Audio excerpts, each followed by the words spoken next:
জয় বাবা। একটু শিক্ষামূলক কথা বলি। গুরুদেব ভবা পাগলা এক জায়গায় কর্তব্যের কথা বলেছেন। কর্তব্য সকালবেলা উঠেই একটা কর্তব্য অবশ্যই করা দরকার। জীব সেবা, কুকুর বেড়াল গৃহপালিত পশু তাদের জন্য একটু খাবার একটু রাস্তায় ছিটিয়ে দিলে, রাত্রের বাসি রুটি রেখে যেতে পারো।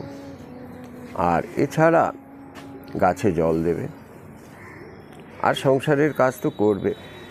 তা গুরুদেবরা তো এরকম একটা বলে থাকে। একজন গুরুদেব বললেন প্রতিদিন সকালবেলা যেভাবে হোক একটা কারোর না কারো উপকার করবে। তা এক শিষ্য একদিন আশ্রমে আসতে অনেক দেরি করলো। কি এত দেরি হলো? গুরুদেব, একজন বুড়িমা, অন্ধ বুড়িমা, ও রাস্তা পার হবে না। গুরুদেব আগের দিন অন্তত কারো একটা রাস্তা পার করিয়ে দিও। তো সেই বুড়িমা অন্ধ, রাস্তা পার হবে না, তাকে জোর করে রাস্তা পার করিয়ে দিলাম। তাই এই জন্য একটু দেরি হয়ে গেল। বলে রাস্তা পার হবে না তবু জোর করে, তার তো এটা উপকার করলি না অপকার করলি?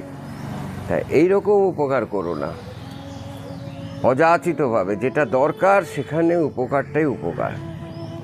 আজকে এই রকম শিক্ষামূলক কথার মধ্যে দিয়ে একটা উদাহরণের মধ্যে দিয়ে বললাম, আমরা অনেক সময় কাজ করতে গিয়ে অকাজ করে ফেলি। সেটার থেকে আমাদের সাবধান হতে হবে। জয় বাবা।